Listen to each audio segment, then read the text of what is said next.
Was there no will? Asked Thorndyke. Under great pressure from the friends of his son's widow, the old man made a will shortly before he died. But he was then very old and rather childish, so the will was contested by Alfred on the grounds of undue influence and was ultimately set aside. Since then, Alfred Hartridge has not paid a penny toward the support of his brother's family. If it had not been for my client, Mr. Curtis, they might have starved. The whole burden of the support of the widow and the education of the children has fallen upon him.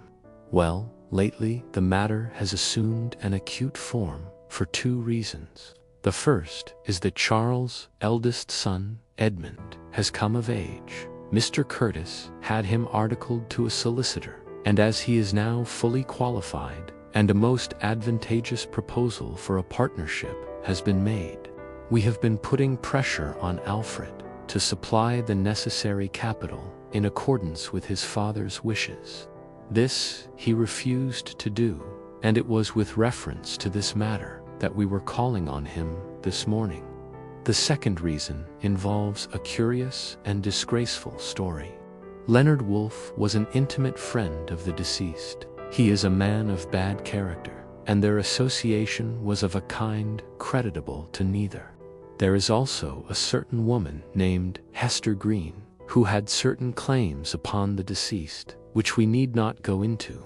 Now Leonard Woolf and the deceased Alfred Hartridge entered into an agreement, the terms of which were these.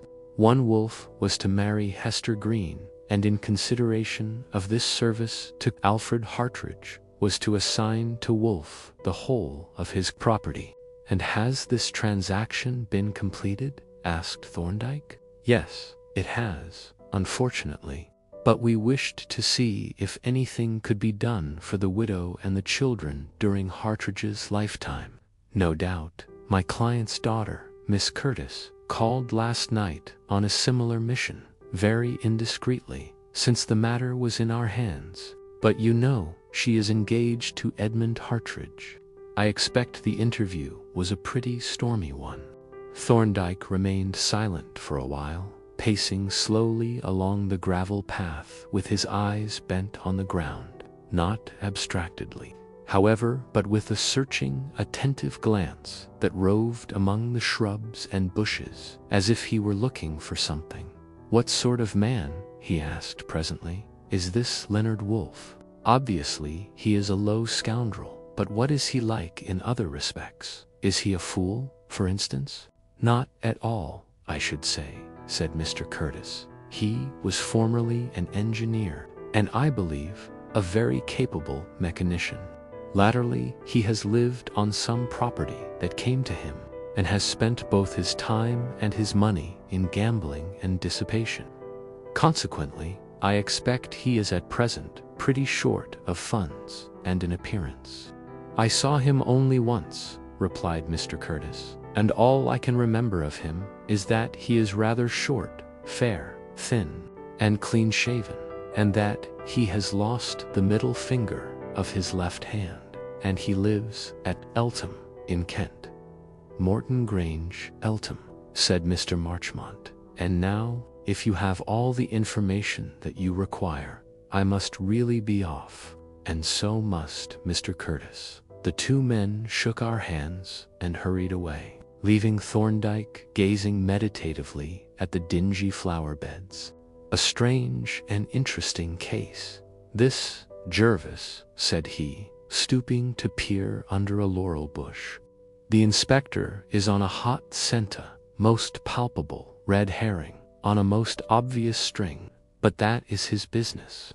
Ah, here comes the porter, intent, no doubt, on pumping us, whereas he smiled genially at the approaching custodian, and asked, "Where did you say those houses fronted?" "Cotman Street, sir," answered the porter. "They are nearly all offices, and the numbers. That open second-floor window, for instance, that is number 6. But the house opposite Mr. Hartridge's rooms is number 8. Thank you." Thorndyke was moving away, but suddenly he turned again to the porter. "By the way," said he, I dropped something out of the window just now, a small, flat piece of metal, like this." He made on the back of his visiting card a neat sketch of a circular disc with a hexagonal hole through it, and handed the card to the porter. "I can't say where it fell," he continued. "These flat things scale about so, but you might ask the gardener to look for it. I will give him a sovereign if he brings it to my chambers, for, although it is of no value to any one else, it is of considerable value to me." The porter touched his hat briskly, and, as we turned out at the gate, I looked back and saw him already waiting among the shrubs. The object of the porter's quest gave me considerable mental occupation, and I was about to question Thorndyke, when, turning sharply round into Cotman Street, he drew up at the doorway of number 6, and began attentively to read the names of the occupants. One of them fortune-telling swines with a cage of birds, 3rd floor. He read out, "Mr. Thomas Barlow, commission agent." I think we will look in on Mr. Barlow." He stepped quickly up the stone stairs, and I followed until we arrived, somewhat out of breath, at the 3rd floor. Outside the commission agent's door, he paused for a moment, and we both listened curiously to an irregular sound of shuffling feet from within. Then he softly opened the door and looked into the room inside. A lanky youth of 14 was practicing, with no mean skill, the manipulation of an appliance known by the appropriate name of Diabolo, and so absorbed was he in his occupation that we entered and shut the door without being observed. At length the shuttle missed the string and flew into a large wastepaper basket. The boy turned and confronted us, and was instantly covered with confusion. "Allow me," said Thorndyke, rooting rather unnecessarily in the wastepaper basket and handing the toy to its owner.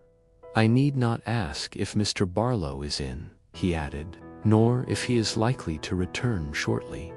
"He won't be back today," said the boy, perspiring with embarrassment. "He left before I came. I was rather late." "I see," said Thorndyke. "The early bird catches the worm, but the late bird catches the diabulo. How did you know he would not be back?" "He left a note. Here it is." He exhibited the document, which was neatly written in red ink. Thorndyke examined it attentively, and then asked, "Did you break the inkstand yesterday?" The boy stared at him in amazement. "Yes, I did," he answered. "How did you know?" "I didn't, or I should not have asked. But I see that he has used his stylo to write this note." The boy regarded Thorndyke distrustfully as he continued, "I really called to see if your Mr. Barlow was a gentleman whom I used to know, but I expect you can tell me." "My friend was tall and thin, dark and clean-shaven." "This ain't him, then," said the boy. "He's thin, but he ain't tall or dark. He's got a sandy beard, and he wears spectacles and a wig. I know a wig when I see one," he added cunningly, "'cause my father wears one. He puts it on a peg to comb it, and he swears at me when I larf." "My friend had injured his left hand," pursued Thorndyke. "I dunno about that," said the youth. "Mr. Barlow nearly always wears gloves. He always wears one on his left hand, anyhow." "Ah, well, I'll just write him a note on the chance, if you will give me a piece of notepaper. Have you any ink?" "There's some in the bottle. I'll dip the pen in for you." From the cupboard he produced an opened packet of cheap notepaper and a packet of similar envelopes, and having dipped the pen to the bottom of the ink bottle, handed it to Thorndyke, who sat down and hastily scribbled a short note. He had folded the paper and was about to address the envelope when he appeared suddenly to alter his mind. "I don't think I will leave it, after all," he said, slipping the folded paper into his pocket. "No, tell him I called Mr. Horace Budgeon," Say I will look in again in a day or two." The youth watched our exit with an air, the landing with an air of perplexity, and he even came out on the landing, the better to observe us over the balusters, until, unexpectedly catching Thorndyke's eye, he withdrew his head with remarkable suddenness and retired in disorder. He was the WORSTOF, all profane, too he was. To tell the truth, I was now little less perplexed than the office boy by Thorndyke's proceedings, in which L could discover no relevancy to the investigation that I presumed he was engaged upon, and the last straw was laid upon the burden of my curiosity when he stopped at a staircase window, drew the note out of his pocket, examined it with his lens, held it up to the light, and chuckled aloud. "Luck," he observed, "though no substitute for care and intelligence, is a very pleasant addition.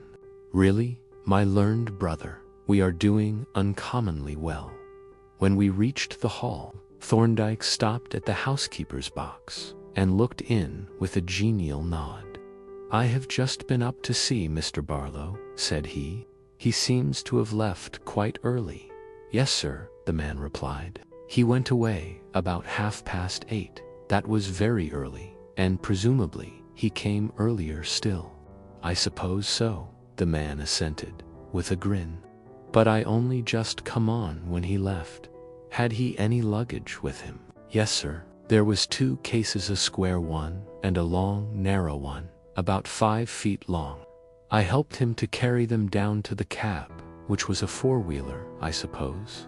"Yes, sir. Mr. Barlow hasn't been here very long, has he?" Thorndyke inquired. "No. He only came in last quarter day, about 6 weeks ago." "Ah, well, I must call another day. Good morning." And Thorndyke strode out of the building and made directly for the cabrac in the adjoining street. Here he stopped for a minute or two to parley with the driver of a 4-wheeler cab, whom he finally commissioned to convey us to a shop in New Oxford Street. Having dismissed the cabman with his blessing and half a sovereign, he vanished into the shop, leaving me to gaze at the lathes, drills, and bars of metal displayed in the window. Presently he emerged with a small parcel and explained, in answer to my inquiring look, a strip of tool steel and a block of metal for Polton. His next purchase was rather more eccentric. We were proceeding along Holborn when his attention was suddenly arrested by the window of a furniture shop, in which was displayed a collection of obsolete French small arms relics of the tragedy of 1870, which were being sold for decorative purposes. After a brief inspection, he entered the shop, and shortly reappeared, carrying a long sword bayonet and an old chassepot rifle. After a late lunch, I hurried out to transact such of my business as had been interrupted by the stirring events of the morning, leaving Thorndyke busy with a drawing board, square, scale, and compasses, making accurate scaled drawings from his rough sketches, while Polton, with the brown paper parcel in his hand, looked on at him with an air of anxious expectation. As I was returning homeward in the evening by way of Mitre Court, I overtook Mr. Marchmont, who was also bound for our chambers, and we walked on together. "I had a note from Thorndyke," he explained, "asking for a specimen of handwriting. So I thought I would bring it along myself, and hear if he has any news." When we entered the chambers, we found Thorndyke in earnest consultation with Polton, and on the table before them I observed, to my great surprise, the dagger with which the murder had been committed. "I have got you the specimen that you asked for," said Marchmont. "I didn't think I should be able to, but, by a lucky chance, Curtis had kept the only letter he ever received from the party in question." He drew a letter from his wallet and handed it to Thorndyke, who looked at it attentively and with evident satisfaction. By the way, said Marchmont, taking up the dagger, I thought the inspector took this away with him. He took the original, replied Thorndyke. This is a duplicate which Polton has made for experimental purposes from my drawings. Really, exclaimed Marchmont. It is a perfect replicand. You have made it so quickly, too. It was quite easy to make, said Polton, to a man accustomed to work in metal, which, added Thorndyke, is a fact of some evidential value. A moment later, rapid footsteps were heard on the stairs. There was a furious battering at the door, and, as Polton threw it open, Mr. Curtis burst wildly into the room. Here is a frightful thing, Marchmont, he gasped. Edith, my daughter, arrested for the murder. Inspector Badger came to our house and took her. My God, I shall go mad. Thorndyke laid his hand on the excited man's shoulder. Don't distress yourself, Mr. Curtis, said he. There is no occasion, I assure you. I suppose, he added, your daughter is left-handed. Yes, she is, by a most disastrous coincidence. But what are we to do? Good God, Dr. Thorndyke, they have taken her to prison. To prison, think of it. My poor Edith. We'll soon have her out, said Thorndyke. But listen, there is someone at the door. A brisk rat-tat confirmed his statement, and, when I rose to open the door, I found myself confronted by Inspector Badger. There was a moment of extreme awkwardness, and then both the detective and Mr. Curtis proposed to retire in favor of the other. Don't go, Inspector, said Thorndyke. I want to have a word with you. Perhaps Mr. Curtis would look in again, say, in an hour. Will you? We shall have news for you by then, I hope. Mr. Curtis agreed hastily and dashed out of the room with his usual impetuosity. When he had gone, Thorndyke turned to the detective and remarked dryly, You seem to have been busy, Inspector. Yes, replied Badger. I haven't let the grass grow under my feet, and I've got a pretty strong case against Miss Curtis already. You see, she was the last person seen in the company of the deceased. She had a grievance against him. She is left-handed, and you remember that the murder was committed by a left-handed person. Anything else? Yes, I have seen those Italians, and the whole thing was a put-up job. A woman, in a widow's dress and veil, paid them to go and play the fool outside the building, and she gave them the letter that was left with the porter. They haven't identified her yet, but she seems to agree in size with Miss Curtis. And how did she get out of the chambers, with the door bolted on the inside? Ah, there you are. That's a mystery at present, unless you can give us an explanation. The inspector made this qualification with a faint grin, and added, As there was no one in the place when we broke into it, the murderer must have got out somehow. You can't deny that. I do deny it, nevertheless, said Thorndyke. You look surprised, he continued, which was undoubtedly true, but the whole thing is exceedingly obvious. The explanation struck me directly. I looked at the body. There was evidently no practicable exit from the flat, and there was certainly no one in it when you entered. Clearly then, the murderer had never been in the place at all.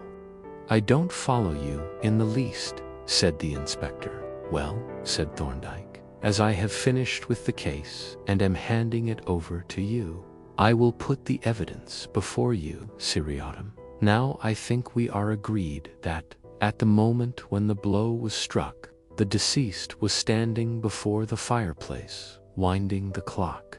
The dagger entered obliquely from the left, and, if you recall its position, you will remember that its hilt pointed directly toward an open window, which was 40 feet from the ground. Yes, and now we will consider the very peculiar character of the weapon with which the crime was committed. He had placed his hand upon the knob of a drawer when we were interrupted by a knock at the door.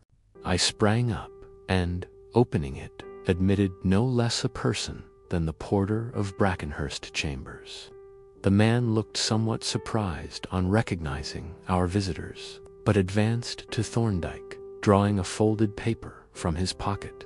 "I've found the article you were looking for, sir," said he, "and a rare hunt I had for it. It had stuck in the leaves of one of them shrubs."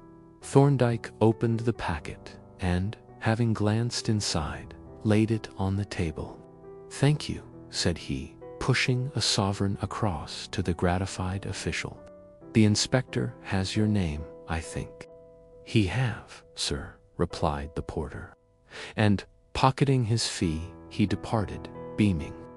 "To return to the dagger," said Thorndyke, opening the drawer. "It was a very peculiar one, as I have said, and as you will see from this model, which is an exact duplicate, you see that it is extraordinarily slender, free from projections, and of unusual materials. You also see that it was obviously not made by an ordinary dagger maker, that, in spite of the Italian word scrawled on it, there is plainly written all over it, British mechanic. The blade is made from a strip of common 3/4-inch tool steel.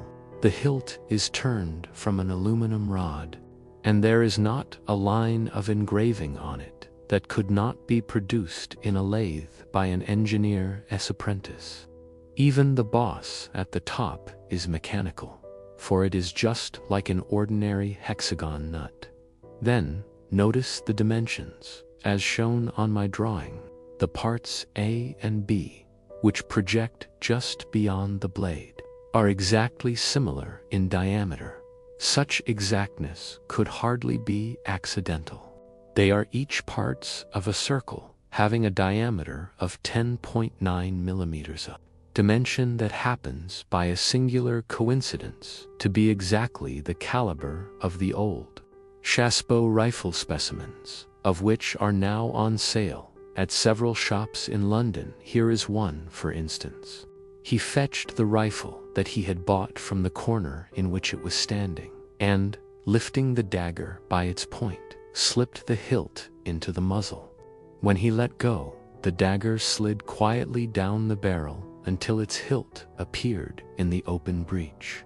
"Good God!" exclaimed Marchmont. "You don't suggest that the dagger was shot from a gun?" "I do, indeed. And you now see the reason for the aluminum hilt to diminish the weight of the already heavy projectile, and also for this hexagonal boss on the end." "No, I do not," said the inspector. "But I say that you are suggesting an impossibility." "Then," replied Thorndyke, "I must explain and demonstrate. To begin with, this projectile had to travel point foremost. Therefore, it had to be made to spin, and it certainly was spinning when it entered the body, as the clothing and the wound showed us. Now, to make it spin, it had to be fired from a rifled barrel. But as the hilt would not engage in the rifling, it had to be fitted with something that would. That something was evidently a soft metal washer, which fitted on to this hexagon, and which would be pressed into the grooves of the rifling, and so spin the dagger, but would drop off as soon as the weapon left the barrel. Here is such a washer, which Polton has made for us." He laid on the table a metal disc with a hexagonal hole through it. "This is all very ingenious," said the inspector, "but I say it is impossible and fantastic." "It certainly sounds rather improbable," Marchmont agreed.